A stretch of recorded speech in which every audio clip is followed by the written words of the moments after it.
अस्सलाम वालेकुम दोस्तों, मैं हूं मोहम्मद साजिद खान और आपके सामने आज एक बहुत ही बेहतरीन वीडियो लेकर आया हूं। आने का मकसद यही है कि मैं आप लोगों को एक बार याद कराना चाहता हूं कि मोहम्मद शहाबुद्दीन साहब कौन थे और उन्होंने क्या दिया। बहुत सारे लोग बोलते बाहुबली दबंग, लेकिन वो दबंग नहीं थे, बाहुबली नहीं थे, वो बहुत बड़ा एक ग्रेट पर्सनालिटी थे, लीजेंड थे। तो उन्होंने क्या दिया है, अभी तक सिवान वालों को क्या दिया है, उसके ऊपर हम डिस्कशन करेंगे। आप मोहम्मद शहाबुद्दीन साहब का हिस्ट्री उठा ले और इंडिया में एक देखिए, पूरे इंडिया की बात करो, मोहम्मद शहाबुद्दीन साहब एक सांसद है, उनका एक हिस्ट्री आप उठा ले। इसके अलावा आप किसी भी एमपी का या सीएम का भी आप हिस्ट्री उठा ले, उसके बाद आप कंपेयर करें कि किसकी डेवलपमेंट कैसी है। तो चलिए आपको स्क्रीन पर मैं एक बार दिखाता हूँ। चलिए स्क्रीन पे मैं आपको एक बार दिखाता हूं कि ये क्या क्या इन्होंने सिवान वालों को दिया है। चलिए दोस्तों, आपको स्क्रीन पर दिखाई देता होगा कि अलविदा डॉक्टर मोहम्मद शहाबुद्दीन 10 मई 1967, इनकी पैदाइश 10 मई 1967 और इंतकाल 1 मई 2021। अल्लाह इन्हें जन्नतुल फिरदौस में जगह अता फरमाए। 53 साल की उम्र में इन्होंने हम लोग का साथ छोड़कर चल दिए। ये बीजेपी की साजिश थी। जो हयात मौत तो जब रहता है इंसान की उसी टाइम इंतकाल होती है, लेकिन हयात मौत तो एक अलग बात होती है। अल्लाह जब जितना दिन लिख दिया है वो तो आपको उतना दिन का ही दुनिया में सफ़र है। लेकिन इनकी मौत के पीछे बहुत बड़ी साजिश थी, बहुत बड़ी साजिश थी। उस साजिश में बीजेपी और बहुत सारे पार्टी इसमें इन्वॉल्व थी। चलिए इसको अवॉइड करते हुए इनका अच्छाइयों को देखते हैं। शहाबुद्दीन साहब को भुलाया नहीं जा सकता है और ना हम भूल सकते हैं ना आप भूल सकते, इन्हें कोई नहीं भूल सकता है। चलिए इनकी तरक्की के ऊपर एक बार नजर डालते हैं, क्योंकि गोदी मीडिया, ये बीजेपी की मीडिया दिखाने वाली नहीं है, ये मुसलमान थे, इसलिए इनकी तरक्की को नहीं दिखाया जा सकता है। आप एपीजे अब्दुल कलाम आजाद की बात करता हूं या मौलाना कलाम का बात करता हूं, ये सबका आप हिस्ट्री उठा के देख ले, या जाकिर हुसैन के हिस्ट्री उठा ले, या सर सैयद खान का हिस्ट्री उठा ले, ये किसी का भी आपके सामने तरक्की नहीं दिखाएंगे, अच्छाई को नहीं दिखाएंगे। लेकिन अभी मैं बात करूंगा मोहम्मद शहाबुद्दीन साहब का कि उन्होंने सिवान को क्या क्या दिया है। तो चलिए सबसे पहले मैं आपको बता दूं, जन्म तिथि 10 मई 1967, निधन यानी इंतकाल 1 मई 2021, विवाह यानी शादी हेना साहब, नॉलेज यानी पढ़ाई लिखा study qualification MA PhD doctor of philosophy in political science, जन्म स्थान सिवान बिहार हिंदुस्तान इंडिया। बच्चा एक बेटा 2 बेटियां हैं। बेटा का नाम उसामा साहब, बेटी का नाम हेरा साहिबा एंड तस्नीम साहिबा, और पत्नी के नाम, वाइफ के नाम हेना साहब। राजनीतिक जीवन 1980 से लेकर 2009 तक इन्होंने सत्ते में रहे और पूरे सिवान को तरक्की किए। यानी आप लगा सकते हैं कि 29 साल में इन्होंने क्या क्या सिवान वालों को दिया है। चलिए आप मोहम्मद शहाबुद्दीन साहब का हिस्ट्री या किसी भी हिंदुस्तान के सीएम एमपी का हिस्ट्री उठा के आप देख लेना कि उन्होंने कितना तरक्की किया है। और हमारा इकलौता मोहम्मद शहाबुद्दीन साहब ने क्या दिया है सिवान वालों को, जो कि सिवान एक बैकवर्ड एरिया था, अभी अल्हम्दुलिल्लाह बहुत अच्छे लेवल पे है। पूरे इंडिया में बिहार का एजुकेशन यानी लिटरेसी रेट की बात करते हैं तो सबसे नीचे स्तर पे है, सबसे वहाँ के लोग सबसे कम पढ़े लिखे हैं, सबसे कम क्वालिफिकेशन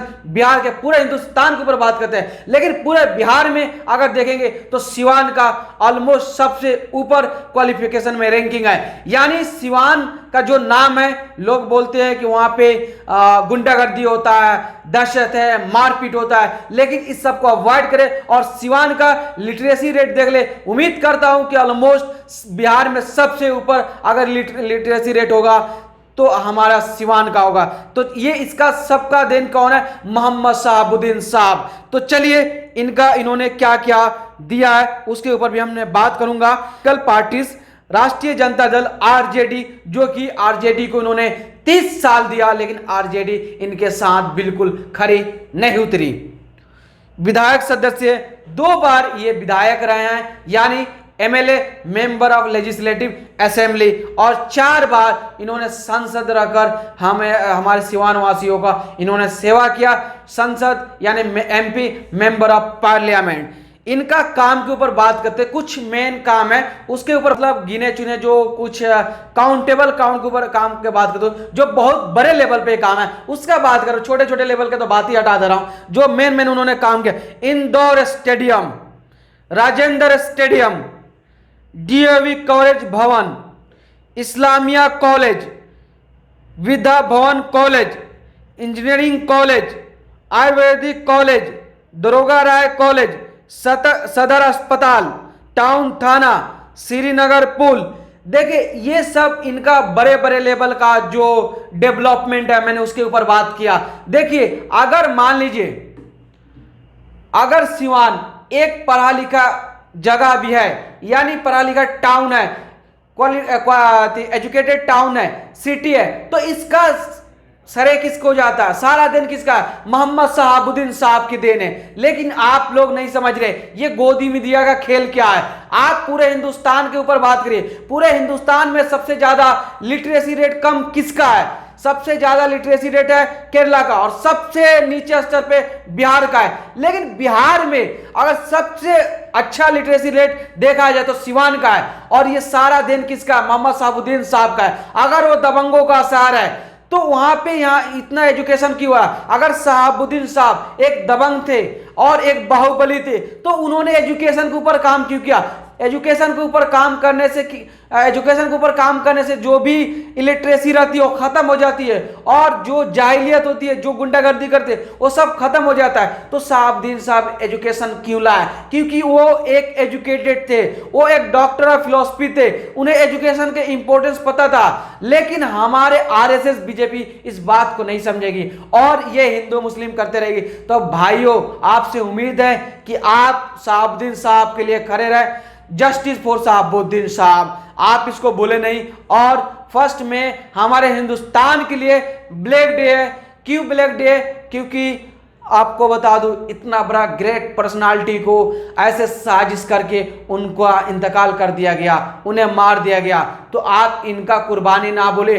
और सिवान में जो भी बच्चे एजुकेटेड है, पढ़े लिखे, इस सब का देन कौन किसका है? मोहम्मद शहाबुद्दीन। अगर 2009 से लेकर आज 2021 चल रहा, अगर आज तक शहाबुद्दीन साहब बाहर रहते या सिवान रहते, जेल में ना रहते, उन्हें फंसाया नहीं जा रहा था, तो मैं आपको यही बताना चाह रहा था कि पूरे बिहार से कोई भी माइग्रेट नहीं करता। बिहार का तो छोड़िए, पूरे सिवान से कोई भी एजुकेशन के लिए माइग्रेट नहीं करता। दूसरे स्टेट में, दूसरे सिटी में, दूसरे कंट्री में जॉब करने के लिए दूसरे स्टेट में नहीं जाता, सब लोग सिवान में रहता।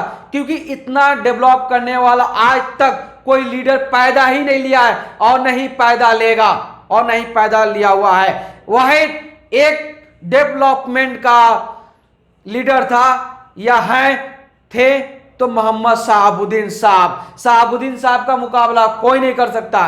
दोस्तों मैं आपको बता दूं, उनकी कुर्बानियों का ना भूले। उन्हें क्या बोला जाता है? डेवलपमेंट गुरु, यानी तरक्की का मसीहा किसको बोला जाता है? डेवलपमेंट गुरु किसको बोला जाता है? मोहम्मद शहाबुद्दीन साहब हमारे क्या डेवलपमेंट गुरु है, और उनकी कुर्बानी को नहीं भूला जा सकता है। और शहाबुद्दीन साहब आज हमारे साथ अभी भी है ओसामा साहब के रूप में, क्योंकि उनका ही खून ओसामा साहब है। जब अगर बाप तरक्की किए हैं, बाप ने सेवा किया है, तो उनका औलाद भी सेवा करेंगे इंशाअल्लाह। उम्मीद करते हैं ओसामा साहब से कि हम लोग के लिए वही आज डेवलपमेंट गुरु बनेंगे जो उनके पिता मोहम्मद शहाबुद्दीन साहब थे, लोगों का मसीहा थे। आज हम सबका मसीहा ओसामा साहब बनेंगे इंशाअल्लाह। उम्मीद करता हूं ओसामा साहब बेहतर करेंगे और हमारे हिंदुस्तान की आवाम ओसामा साहब के साथ खड़ी रहेगी, कंधे से कंधे मिलाकर। चलिए दोस्तों, अगर आपने अभी तक हमारे चैनल को सब्सक्राइब नहीं किया है तो हमारे चैनल को सब्सक्राइब करना ना भूलें। मैं हूं मोहम्मद साजिद खान, दुआ में याद रखना। That's all, Allah Hafiz.